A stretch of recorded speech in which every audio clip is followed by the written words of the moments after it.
Border scam के मुकदमे चल रहे थे। लालू प्रसाद जी चार्जशीटेड हो गए और जेल चले गए।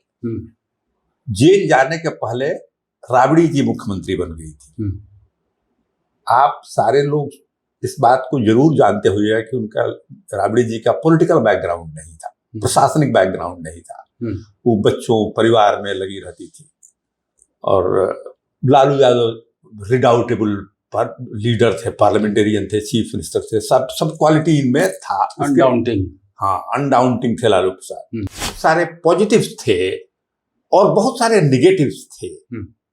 उसी फ्रेम में उसको आप देख सकते हैं, तभी वो एम्पिरिकल एक समझदारी, एक जर्नलिस्ट रियलिस्टिक असेसमेंट होगा। हाँ जी। ये कहना कि उनका चीफ मिनिस्टर के रूप में जो फेज था वो कंप्लीट नेगेटिव, जो आज पॉलिटिकल अपोनेंट्स उनके कर रहे हैं, नेरेटिव बन गया। हाँ, वो जायज भी इन द सेंस है कि अपोनेंट क्या कहेंगे तो उनको विरोधी करेंगे। लेकिन उस काल को देखिएगा तो 1990 में मुख्यमंत्री पहली बार बने थे, तो अगर देना ही था तो इसमें निशांत को भी चाहिए था कि भाई आप इतना लेट क्यों किया, आप 50s में चले गए हैं, आपको शुरुआत कर देना चाहिए उसमें। अब स्कोप लग रहा है। हाँ, अब स्कोप लग रहा है। स्कोप आप 2005 में ही, मैंने आपके पिता थे तो आप पॉलिटिकल एक्टिविस्ट के रूप में शुरू हो जाते, अपना काम करते होंगे, जिसके लिए नए टूल चाहिए और तेजस्वी नए हैं। तो लालू प्रसाद जी ने भी अपना रास्ता बनाया था। वो ठीक है, उन्होंने कर्पूरी ठाकुर जी के साथ काम किया, जयप्रकाश नारायण के साथ काम किया, फिर लेकिन एक डिस्टिंक्ट लालू प्रसाद ने अपने बिल्कुल एस्टैब्लिश किए। तो तेजस्वी को भी डिस्टिंक्ट अपने इमेज पर बनना पड़ेगा। देखिए, नमस्कार मित्रों, द पॉलिटिकल पंडित में आपका बहुत बहुत स्वागत है। आपके साथ मैं हूं शिव पूजन झा और आप देख सकते हैं आज हमारे स्टूडियो में बहुत ही खास मेहमान है। अगर मैं आपको कहूं तो हम लोगों ने पत्रकारिता नलिन वर्मा जी को देख करके सीखी है। जब हम स्कूल में होते थे तो नलिन वर्मा ने अपना जो है पत्रकारिता का करियर शुरू कर दिया था। हिंदुस्तान टाइम्स से शुरुआत हुई, स्टेट्समैन में रहे, टेलीग्राफ में रहे, बहुत अहम भूमिका है इन अखबारों में, और 1987 से करियर की शुरुआत इन्होंने की है। अभी आप फिलहाल प्रोफेसर हैं और इनकी एक किताब, खासतौर से मैं उसका जिक्र करना चाहता हूं, गोपालगंज टू रायसीना, को-ऑथर्ड बाय लालू प्रसाद यादव भी है, और ये किताब चर्चा में बहुत आई। तो बहुत स्वागत करते हैं नलिन जी हम आपका अपने स्टूडियो में और पॉलिटिकल पंडित के इस मंच पर। सबसे पहले तो आपकी किताब से ही हम शुरुआत कर लेते हैं, गोपालगंज टू रायसीना। दो फेज में देखता हूँ लालू प्रसाद यादव के एरा का, और मैं कहूँ तो जब सेंट्रल रोल में लालू प्रसाद जाते हैं तो एक और भूमिका में लालू प्रसाद देखे जाते हैं। एक मिस गवर्नेंस का था फेज, जो हम कह सकते हैं कि 2005 तक तकरीबन रहा। बार बार विपक्षी जंगल राज का एक तमगा लगाने की कोशिश भी करते हैं। और एक फेज लालू प्रसाद यादव का वो भी था जब ये रेल मंत्री बने। कहा जाता है कि रेलवे की पूरी चर्निंग इन्होंने कर दी। दोनों ही फेज का कुछ मेमोयर्स हो तो वो आप हमारे दर्शकों के साथ साझा करें। देखिए, आप दोनों प्रिज्म से दोनों काल को देख सकते हैं। ये कहना कि उनका चीफ मिनिस्टर के रूप में जो फेज था वो कंप्लीट नेगेटिव, जो आज पॉलिटिकल अपोनेंट्स उनके कर रहे हैं, नेरेटिव बन गया। हाँ, वो जायज भी इन द सेंस है कि अपोनेंट क्या कहेंगे तो उनको विरोधी करेंगे। लेकिन उस काल को देखिएगा तो 1990 में मुख्यमंत्री पहली बार बने थे लालू प्रसाद जी, और 1995 में लैंडस्लाइड विक्ट्री हुआ, और 2000 के चुनाव में भी सत्ता में उनकी पार्टी आई जो 2005 तक रही। तो अगर जनता का, लोगों का, वोटर्स का लार्जर सपोर्ट उनके पास नहीं रहता, और क्या लोगों ने कंसिस्टेंटली उनको इसलिए सपोर्ट किया कि complete bad law and order था, जंगल राज था, इसलिए उनको लोग वोट दे रहे थे, लैंडस्लाइड विक्ट्री दे रहे थे? ऐसा नहीं है। तो वो एक जर्नलिस्ट के रूप में, एक ऑब्जर्वर के रूप में हम नहीं कह सकते हैं कि ये अपोजिशन या उनके अपोनेंट के सुर में सुर हम नहीं मिला सकते हैं कि वो जंगल राज था। ये जो कह रहे हैं वो ठीक है कि भी आपको उनके खिलाफ अटैक ही कीजिएगा ना। तो हाँ, उसके निगेटिव भी थे, किसी भी शासन के निगेटिव पॉजिटिव दोनों पक्ष होते हैं। तो वो 1990 से 2005 के जो फेज थे, बीच के जो काल था, उसके बहुत सारे पॉजिटिव्स थे और बहुत सारे निगेटिव्स थे। उसी फ्रेम में उसको आप देख सकते हैं, तभी वो एम्पिरिकल एक समझदारी एक जर्नलिस्ट रियलिस्टिक असेसमेंट हो। हाँ जी। रहा सवाल 2000 इनके रेलवे मिनिस्टर बनने का, तो तब तक उनके पास प्रशासनिक अनुभव काफी हो चुका था। चीफ मिनिस्टर बिहार के रह चुके थे। उसके पहले एक पद आपने मेंशन करना भूल गए, 77 में ही मेंबर ऑफ पार्लियामेंट बने। तो पार्लियामेंट्री एक्सपीरियंस भी बहुत ज्यादा था उनको। आपको 88-89 में बिहार असेंबली में लीडर ऑफ अपोजिशन बन गए थे Lalu Prasad ji. So that way he had all these experiences with him. And जब वो रेलवे में गए तो he did a good work reasonably well. बहुत अच्छे रेलवे मिनिस्टर थे, जिसमें 90,000 करोड़ रेलवे को फायदा हुआ, एक्सपेंशन हुआ, बहुत सारे काम हुए जो मैटर ऑफ रिकॉर्ड है। कोई भी जाके उसको वेरीफाई कर सकता है रेलवे के रिकॉर्ड से। रेल चक्का फैक्ट्री तो पास में ही बना, तो पास में बना जी। और उसके बाद अब बताइए कि जो बहुत सारे रेलवे मिनिस्टर बने होंगे, अब लालू जी के रेलवे मिनिस्टर नहीं बनने के बाद से बिहार में रेलवे का कितना विकास हो गया। इस रेलवे तो यूनियन मिनिस्ट्री का चीज है, लेकिन फिर भी वो 90,000 करोड़ रुपए का जो बेनिफिट हुआ तो देश के रेलवे के लिए हुआ होगा, लेकिन बिहार को बिलोंग करते हैं तो इसके लिए भी उनको क्रेडिट तो जाता है।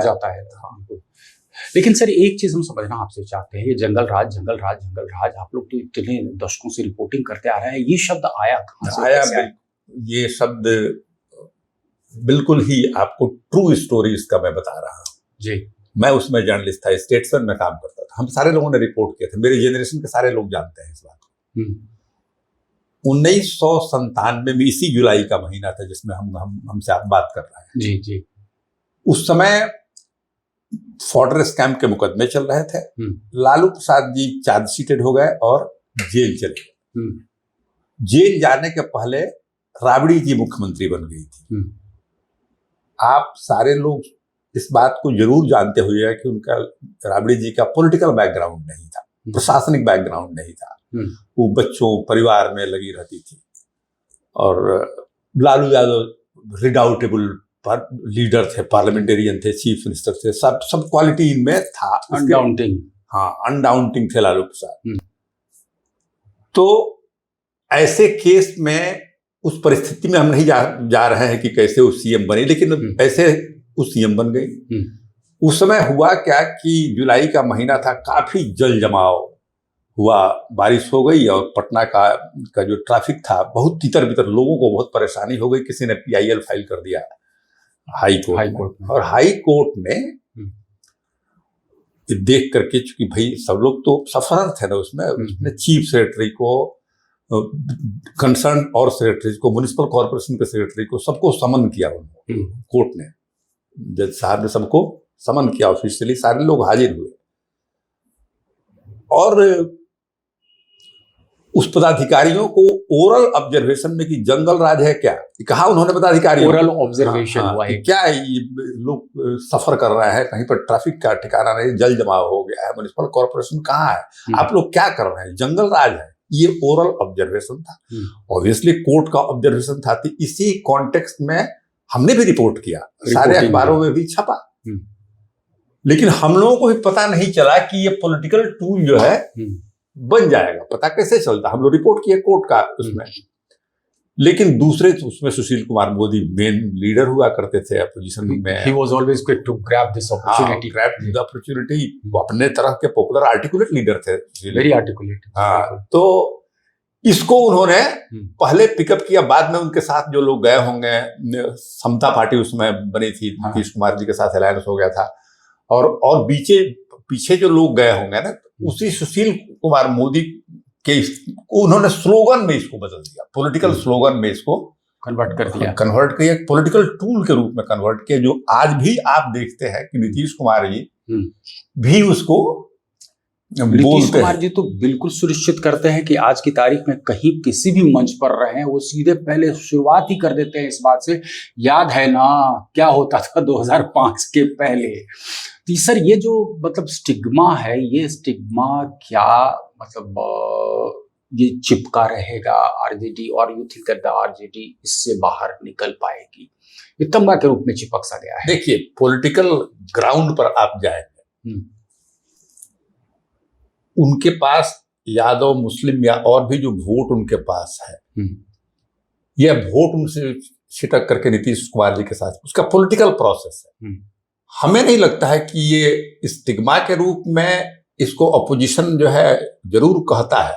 नीतीश कुमार जी खुद, आप लोगों को भी याद होगा कि जब वो अलायंस में चीफ मिनिस्टर बन गए थे, तो उन्होंने कहा था कि हमने जंगल राज कभी नहीं कहा था। बिल्कुल कहा था, मुझे ध्यान है, मैं आपको ध्यान होगा, तो कवर रिसेंट की बात है। जी जी। लेकिन फिर अब कह रहे हैं, तो कहने का मतलब कि जमीनी स्तर पर वोट पर वोटरों को लेकर के इसमें बहुत सारा समस्या नहीं है, लेकिन चर्चा तो है, इसका चर्चा लोग करते रहते हैं। और दोनों बातें हो सकती हैं ना, कि नीतीश कुमार जी को हो सकता है कि 2013-14 में जाते थे कि ये काम किए हैं, हमको आप लोग वोट दीजिए, काम उन्होंने किया भी था, इसमें कोई डाउट नहीं है। रोड के क्षेत्र में, बिजली के क्षेत्र में बहुत सारा काम नीतीश कुमार जी ने किया, इस क्रेडिट को उनसे ले नहीं सकते हैं। लेकिन अब 2025 आते आते नीतीश कुमार जी के भी को ही अब रिसेंट में कुछ शो करने के लिए, बोलने के लिए कि हमने क्या किया है, हो सकता है कि इसमें कमी आ गई हो, चाहे उनके पास कहने को नहीं हो। तो हमको तो लगता है कि अपने कुछ कमियों को छिपाने के लिए भी ज्यादा डिमोन्स्ट्रेट करते होंगे इस जंगल राज की बातों कि भाई अपने आप 15 साल से, कितने साल से चीफ मिनिस्टर नीतीश कुमार जी? 15 साल, 20 साल हो गए। 20 साल हो गए। तो 20 साल से भाई, अब 20 साल पहले क्या हुआ जाता है ना सर कि 2005 के बाद से तो लगातार ही आप ही है ना, तो कहा ये जा रहा है कि आप वोट चाहे लेफ्ट को दीजिए, चाहे कांग्रेस को दीजिए, चाहे आप राजद को दीजिए, चाहे भाजपा को दीजिए, मुख्यमंत्री तो नीतीश कुमार बनेंगे। तो ये तो भाई अपने कामों, पॉजिटिव तरीका होता कि नीतीश कुमार जी अपने कामों को बताते लोगों को। अब 20 साल 25 साल उसमें का जो बच्चा पैदा हुआ होगा आपको 2005 में, वो 20 से वोटर हो गया होगा आज। बिल्कुल वोटर हो गया है। तो हो सकता है कि जब बोले तो कंफ्यूज कर, क्योंकि जानता नहीं है इस बात, उसने देखा नहीं है, उसने देखा नहीं है। तो भाई अब लोगों का काम क्या है, लोगों को किसी तरह से अपने बातों से कन्विंस करना। तो हो सकता है कि कुछ बेनिफिट मिल जाए इस बात को कहने से उनको।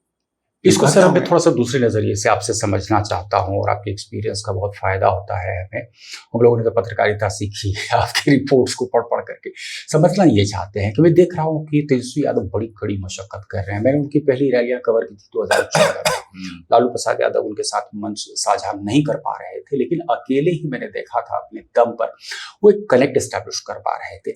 अभी हाल में ऐसे भी आरोप उन पर लगे कि भाई वो बैगेज नहीं ढोना चाह रहे हैं लालू परिवार का, लालू यादव का, रबड़ी यादव का, तो इसलिए पोस्टर से जो है उनकी तस्वीरें गायब कर दी गई थी। थोड़ा सा फॉरवर्ड लुकिंग दिखाने की कोशिश कर रहे थे तेजस्वी यादव। तो आपको क्या लग रहा है, एक लीगेसी फैक्टर तो जाहिर तौर पर इनके साथ है, जो हमने देखा कि पिछले कुछ चुनाव में वो लीगेसी फैक्टर से इनको फायदा होता हुआ दिख रहा है, लेकिन आपको क्या लगता है कि जहां वो लीगेसी, वहीं पर एक बैगेज भी है, और उस बैगेज से उसका जो परिणाम निकल रहा है वो ये परिणाम निकल रहा है कि MY समीकरण के ऊपर ये बढ़ ही नहीं पा रहे? देखिए, इसको थोड़ा सा क्लैरिटी में समझिए। लालू प्रसाद का जो लीगेसी है वो बैगेज नहीं है। वो अपने काल में जो 15 साल बिहार में लालू राबड़ी का जो काल चला, उसमें वो उस स्टेज ऑफ हिस्ट्री में बहुत एम्पावरमेंट का काल था। उसमें ऐसे सोसाइटी के ऐसे वर्ग राजनीति में उभर करके सामने आए जो बहुत हाशिए पर पड़े हुए थे। आवाज दी लालू प्रसाद ने, वॉइस टू वॉइसलेस। हाँ, और सोशल जस्टिस के वो रिप्रेजेंटेटिव थे। मैंने पहले भी कहा आपको कि नेगेटिव पॉजिटिव दोनों होते हैं। तो सोशल जस्टिस का जो लीगेसी है वो कभी भी बैगेज नहीं हो सकता है, ये एसेट है। बिल्कुल, मैं मान रहा हूँ। हाँ, लेकिन हर काल खंड में परिस्थितियां बदलती हैं, जमीन बदलता है राजनीति की, ये न्यू जनरेशन आते हैं। तो अब लालू प्रसाद जी ने जिस जमाने में एक्सपेरिमेंट्स अपने किए या इनिशिएटिव लिए, तेजस्वी प्रसाद जी को अपना रास्ता बनाना होगा, अपना रास्ता बनाना होगा। वो लालू प्रसाद के लिगेसी तो है, लेकिन उस लिगेसी को ही लेकर के केवल अपने एक्सपेरिमेंट जो A to Z जिसके बात करते हैं, या समाजवाद की बात करते हैं, या ज्यादा इंक्लूसिव होने की बात करते हैं, तो वो एक स्ट्रेटजी होता है कि हम अपने MY जो आप बता रहे हैं उसको हम कैसे एक्सपैंड करें ताकि हमारा पार्टी के जो ओल्ड बेस था 2000 के पहले वो लौट जाए। तो इसके लिए उपाय करते होंगे जिसके लिए नए टूल चाहिए, और तेजस्वी नए हैं। तो लालू प्रसाद जी ने भी अपना रास्ता बनाया था। वो ठीक है, उन्होंने कर्पूरी ठाकुर जी के साथ काम किया, जयप्रकाश नारायण के साथ काम किया, फिर लेकिन एक डिस्टिंक्ट लालू प्रसाद ने बिल्कुल एस्टैब्लिश किए। तो तेजस्वी को भी डिस्टिंक्ट अपने इमेज पर बनना पड़ेगा। देखिए, प्रमोट कर देना किसी परिवार से आ जाना दूसरी बात है, लेकिन ये रास्ता ऐसा है कि आपको अपने को एस्टैब्लिश करना पड़ता है। और तेजस्वी उसमें अभी तक आप देखेंगे, आपने खुद बताया इस बात को, हम भी बता रहे हैं कि उनका फ्यूचर ब्राइट है, because he is accommodative, he is connecting with the masses. वो पहले लोग बोलते थे कि लोगों से बात नहीं करते हैं, लोगों में नहीं जाते हैं, बट धीरे धीरे इम्प्रूवमेंट शुरू कर दिया है, इम्प्रूवमेंट हुआ है और क्लैरिटी आई है उनके थॉट में, उनके एक्सप्रेशन में, उनके अपने कॉन्सेप्ट जो है सोशलिस्ट कॉन्सेप्ट, सोशल जस्टिस के कॉन्सेप्ट में आप बात करेंगे, आप देखेंगे वो टूल्स भी कि कैसे लोगों से कनेक्ट किया जाए, इसके लिए वो कंसर्न जरूर होंगे और इसको इवॉल्व करते हैं। He is evolving politician and has got long innings to go, बहुत वक्त है। एक चीज और हम समझना चाहते हैं यहाँ पर, ये जंगल राज तो कुछ आपको स्मरण हो, क्योंकि मैंने जो चर्चाएं सुनी, मैं था नहीं यहाँ पे, क्योंकि वो दौर हमने देखा था कि एक्सोडस का तो था, exodus for education, exodus for employment, दोनों के लिए, और वो अगली रियलिटी अभी भी बना हुआ है। तो ये जो बातें कही जाती है कि शोरूम से नई नई गाड़ियां उठा ली गई क्योंकि शादी था, ये जो बातें कही जाती थी कि IAS की पत्नी के साथ किस तरीके की घटनाएं हुई, थोड़ा सा इस पर प्रकाश डालेंगे आप? देखिए, जो क्रिमिनल्स हैं, मैं आपको बता दे रहा हूं कि भारत के कॉन्टेक्स्ट में, इंडिया के कॉन्टेक्स्ट में क्राइम एंड पॉलिटिक्स को आप सेपरेट नहीं कर सकते। ये कोई भी पार्टी शासन करती हो, उसमें करप्शन, क्राइम और फिर पॉलिटिक्स भी, फिलैंथ्रोपी का भी, सबका कंबाइंड एक नेक्सस हो जाता है, एक नेक्सस होता है जी। अब रहा सवाल कि भाई डायरेक्टली कोई चीफ मिनिस्टर इन ऑफिस, उसमें ये बात बड़ा बेमानी होगा कह देना कि भाई चीफ मिनिस्टर के चलते ऐसा हो रहा था। आज भी आप देख रहे हैं, मैं प्रेजेंट कॉन्टेक्स्ट की बात कर रहा हूं कि मोदी जी 2014 में आए मोतिहारी में, रैली, अभी प्रशांत किशोर ने इस बात को कहा, उन्होंने कहा कि भाई ये शुगर फैक्ट्री बंद हो गया लालू जी के टाइम में जो भी हुआ, लेकिन अब हम इस शुगर फैक्ट्री को खुलवाएंगे और दोबारा वोट मांगने आएंगे तो चाय यहीं के चीनी से पिएंगे। अभी प्रशांत किशोर ने लगाया कि अभी 2010 साल पहले ये बोले थे जाकर के यहाँ पर, अभी आप जाकर देखिए जितने भाजपा के कैडर्स हैं, लोग हैं, उस सारे जमीन को हड़प करके और वो लोग कब्जा कर आरोप लगा रहे हैं। अब इसको हम बोल दें कि नरेंद्र मोदी ने ही कब्जा करवाया है, तो उसी तरह की बात है कि लालू जी के टाइम में जो उनके सपोर्टिंग कैडर्स, जो भी उनके साथ सपोर्ट करने वाले सोशल फोर्सेज होंगे, वो कहीं पर कुछ कब्जा करते होंगे, कोई गाड़ी उठाते होंगे, तो उसमें डायरेक्टली हम लालू जी को इम्प्लीकेट कर सकते हैं कि भाई उनका हाथ हो सकता है। ऐसा नॉर्मली नहीं होता है, इसलिए कि PM CM का ऑपरेशंस डिफरेंट होता है ना, उसका प्रोटोकॉल है। तो क्या कोई प्रोटेक्शनिज्म था उस समय के, क्योंकि जो हार्डन क्रिमिनल्स थे या जो ऑर्गेनाइज उस तरह के गैंगस्टर्स थे, ये भी कहा जाता है कि भाई his era saw series of massacres taking place, तो क्या मतलब एकदम लूज ग्रिप था इस पे, प्रशासन पे? देखिए, लालू आप दो तरह से उसको देखिए, जैसे दलील चक बहौरा, उन्हीं नगमा, एक सीरीज ऑफ मैसेकर, कास्ट वार चलते आ रहे हैं। दलील चक बहौरा तो नहीं हुआ था, 70 के दशक पे हुआ था, उन्हीं नगमा हुआ था आपको जब भगवत झा आजाद जी चीफ मिनिस्टर थे, बिंदुश्री दुबे के टाइम में भी मैसेकर हुआ। दो घटनाएं साथ साथ 80s में चलती थी, सांप्रदायिक दंगे भी होते थे और मैसेकर भी होते थे। उसी तरह से मैसेकर होते थे 90 के दशक में, वो कंटिन्यू किया एक तरह से। ओके। लेकिन 1989 में भागलपुर के तो आप रहने वाले हैं, आप मैंने तो देखा है आपने देखा है दंगे को। लालू प्रसाद के आने के बाद से दंगे बिल्कुल बंद हो गए। एक तो पटाक्षेप हुआ, हिस्टोरिकल रीजन से आपने मैसेकर कंटिन्यू किया। लालू प्रसाद जी के टाइम में मैसेकर शुरू नहीं हुआ, लेकिन मियापुर की घटना 2000 की लास्ट घटना थी। वो अपने हिस्टोरिकल प्रोसेस में नक्सलिज्म, कास्टवार चला और अपने प्रोसेस में वो एंड भी हुआ, पीटर आउट कर गया। रहा सवाल पेट्रोनेज का, तो आज भी आप देखिए ना, क्या अपराधी के गैंगस्टर नहीं है उत्तर प्रदेश में, बिहार में है? नाम लेना, अब मान लीजिए कि नाम भी लीजिए अगर, तो सूरज भान जी है, तो उनका क्या इमेज है, गैंगस्टर है ना। लेकिन क्या इस तरह के लोगों को पेट्रोनेज के बिना ही हैं? तो पेट्रोनेज गैंगस्टर को, मैंने कहा कि crime politics and access, class of जो क्रिमिनल्स थे, मैं नहीं कह रहा हूं कि लालू प्रसाद जी का पेट्रोनेज नहीं रहा होगा, लेकिन पेट्रोनेज एज ए वर्ड जो है ये राजनीति में वो कब नहीं है, ये आप बताइए। बिल्कुल बिल्कुल, वो हमेशा रहता है। थोड़ा सा विषय को बदलते हैं सर। अब नीतीश कुमार को लेकर के बड़ी चर्चा हो रही है, कयास से लगाए जा रहे हैं कि शायद 2025 लास्ट है, and he has already hit the end of the road. What do you feel, आपको क्या लग रहा है?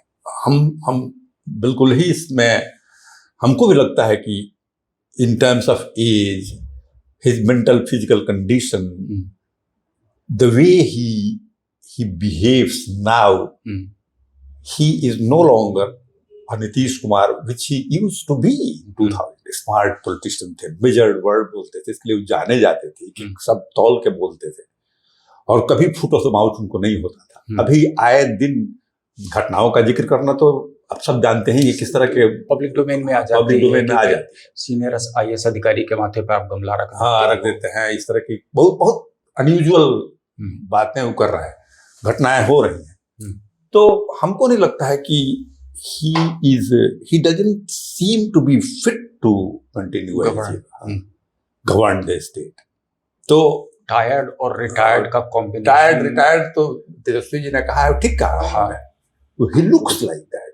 कॉमन मैन भी देखेगा तो ही, जो उनको देखा है 2010, 11, 12, हमने तो देखा है, आपने देखा है, बहुत करीब से देखा है। आप वो इतना मतलब कंसर्न होते थे कि हालांकि कोई प्रेस कॉन्फ्रेंस होता था तो मैं अंग्रेजी चैनल में काम करता था, तो अंग्रेजी के सवाल लाजमी थे, एंड आई एक्सपेक्टेड कि वो रिस्पॉन्ड मुझे अंग्रेजी में करे, ताकि चैनल पे उस समय थोड़ा सा रिजिड पॉलिसीज उस तरीके के होते कि if your chief minister can speak in English तो आप अंग्रेजी में उनके बयान को ले लें। तो ही ऑलवेज इंश्योर, और मैं करता था क्या को, खास करके मंडे वगैरह को जब जनता दरबार लगता था, मुझे लगता है बहुत एक्सेलेंट पीपल कनेक्ट उनका नीतीश कुमार का था। तो लास्ट में अपने 3-4 सवाल उनसे पूछ लेता था, जो मेरी स्पेशल स्टोरी होती थी उनका मैं सवाल नीतीश कुमार से डायरेक्टली पूछ लेता था, और वो सारे सवाल का बहुत सिस्टमेटिक, बिल्कुल तरीके से with exact facts and figures अंग्रेजी में मुझे जवाब देते थे, तो बड़ा जबरदस्त मुझे होता था। अच्छा, एज अ बिहारी भी सर मैं आपको कहूँ कि देयर वाज अ फेज जहाँ पर कि बिहारी शब्द स्टिग्मा के रूप में था। Then came the phase of Nitish Kumar, और आप सोचिए कि जो माइग्रेट आउट कर चुका था बंदा, वो 2008 में फिर वापस आता है इसी बिहार में, और उसका श्रेय तो नीतीश कुमार को जाहिर तौर पर दूंगा। ऐसा तो बहुत कुछ हुआ, लेकिन यू आर कंटिन्यूइंग विद कि अब तो क्या लग रहा है, बीजेपी कह रही है कि 2025 के चुनाव नीतीश के नेतृत्व में, नेतृत्व का जिक्र कर रही है, ये कभी नहीं कह रही है कि नीतीश कुमार के मुख्यमंत्री होंगे। देखिए, भारतीय जनता पार्टी भी एक पॉलिटिकल पार्टी है, और वो नीतीश कुमार को उसी हद तक राजनीति में कोई किसी को give and take personal friendship नहीं होता है।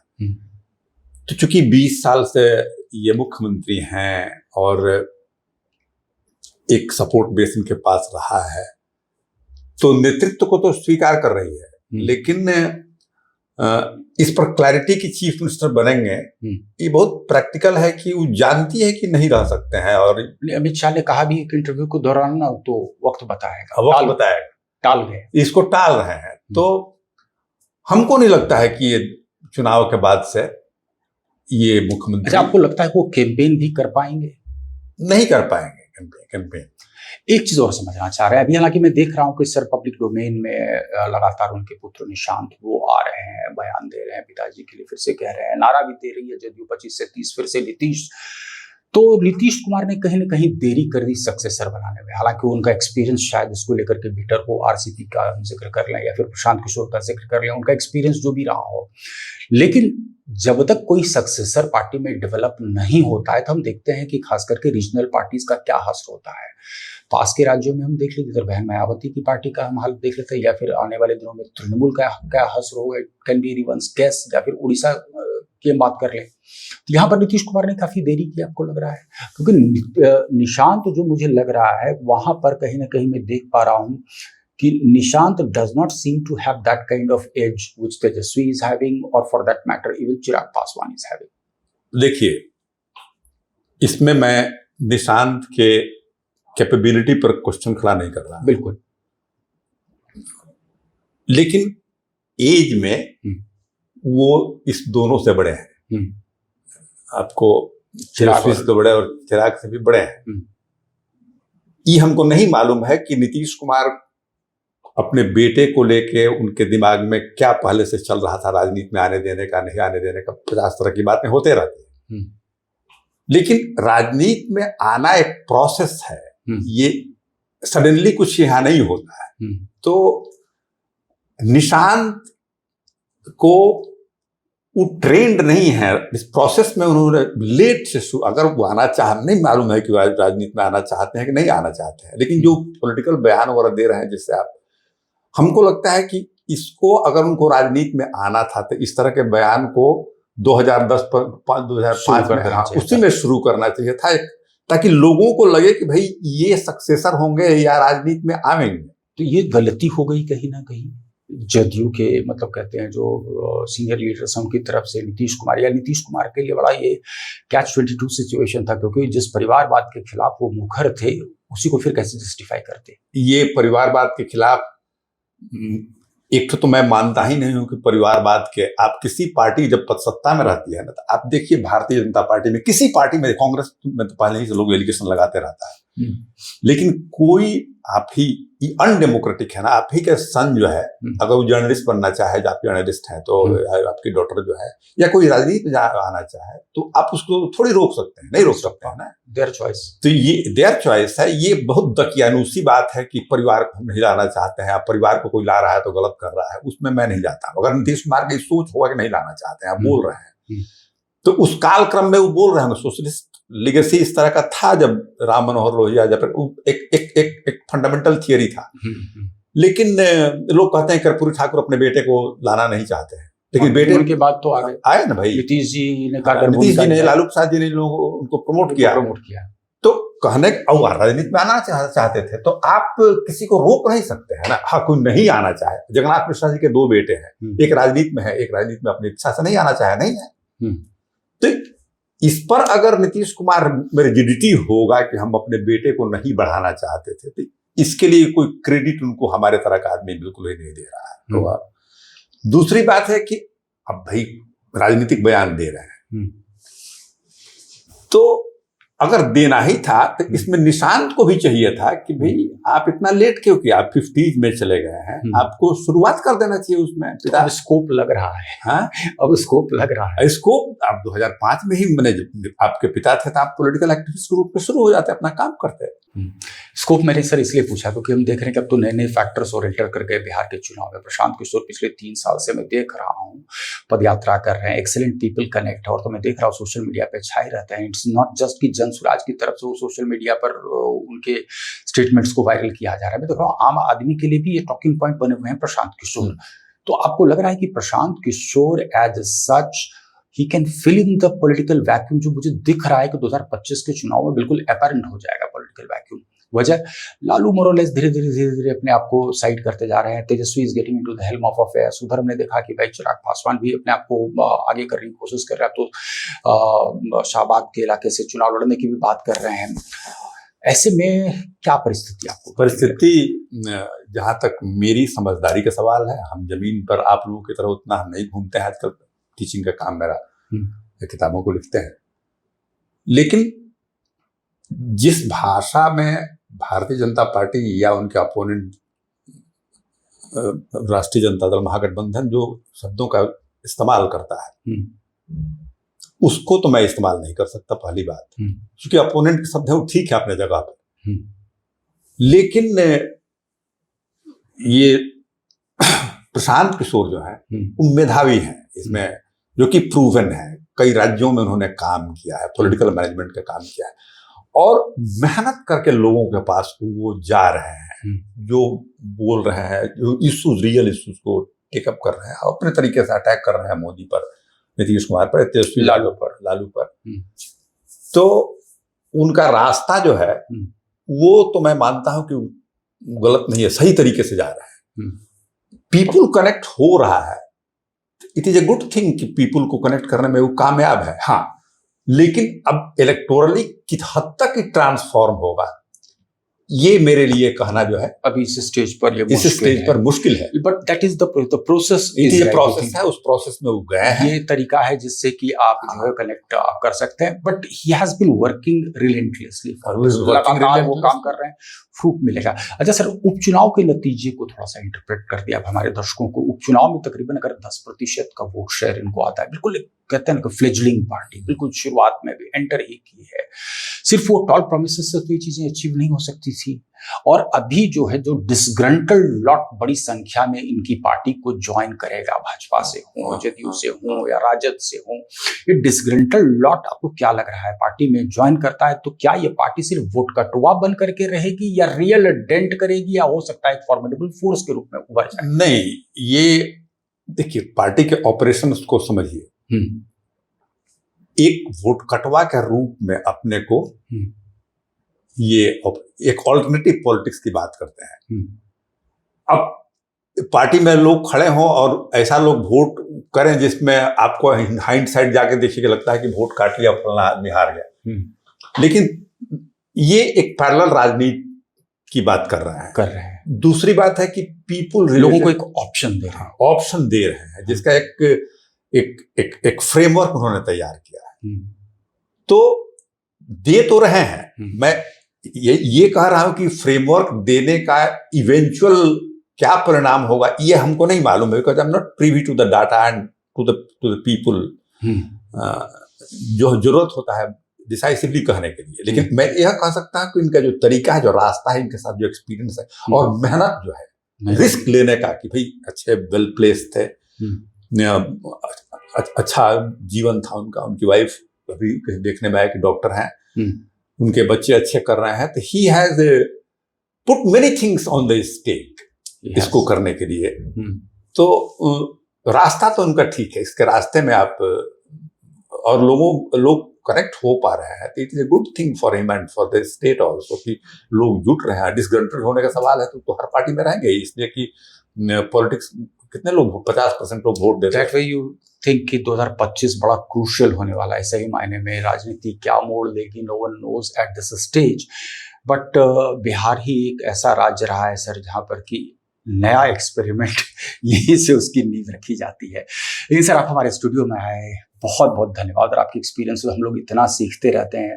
आपसे एक ही गुजारिश करेंगे कि जब भी वक्त मिले, जब भी आप पटना में रहें, अब तो आपने शिक्षा के क्षेत्र में आप चले गए, प्रोफेसर आप हो गए हैं, जब भी पटना में रहें, हम आपसे जरूर गुजारिश करेंगे आप हमारे स्टूडियो में आएँ, और हमारे जितने भी व्यूअर्स हैं बड़ी संख्या में जुड़ते चले जा रहे हैं, उनके प्रश्न भी होते हैं, वो तमाम प्रश्न आपको जरूर पूछेंगे। बहुत बहुत धन्यवाद सर।